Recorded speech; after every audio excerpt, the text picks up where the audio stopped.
अभी तक आपने सुना कि श्रेया और कबीर के बीच में काफी बातें होती हैं। जाते जाते कबीर श्रेया को छेड़ते जाता है और अब आगे कबीर, रेहान और रोहित अब नैना के घर से चले जाते हैं। इधर नैना श्रेया को छेड़ती हैं। वो कबीर जी का पेमेंट किया था नहीं। श्रेया चिढ़ते हुए बोली, क्या नैना दी आप भी, अब आप भी मत शुरू हो जाइए।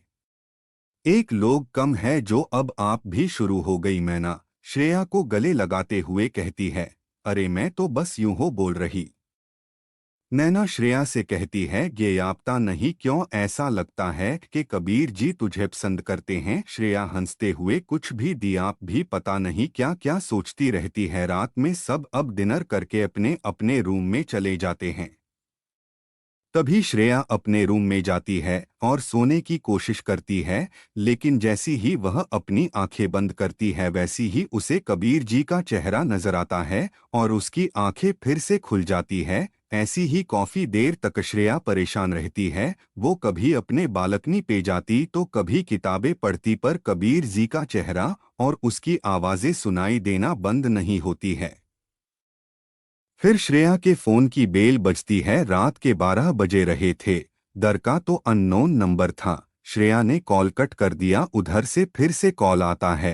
कॉल रिसीव ना होने पर टेक्स्ट आता है, श्रेया जी कॉल तो उठाइए, मुझे पता है आपको नींद नहीं आ रही होगी। तभी श्रेया को कॉल फिर से आता है। श्रेया, हेलो कौन? कबीर, अरे बड़ी जल्दी भूल गई, आप तो अभी दिन में ही मिले थे।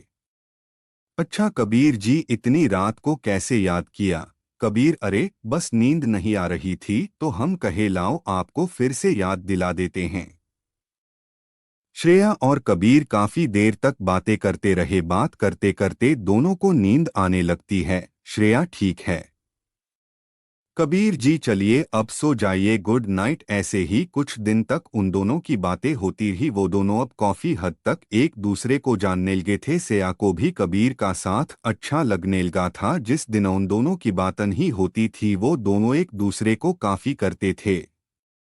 श्रेया भी शायद अब कबीर को पसंद करने लगी थी। धीरे धीरे करके रेहान और नैना की शादी का दिन करीब आ गया। जैसा कि नैना के पापा ने कहा था कि शादी एक ही जगह होगी और उसके सारे फंक्शन साथ में मनाए जाएंगे।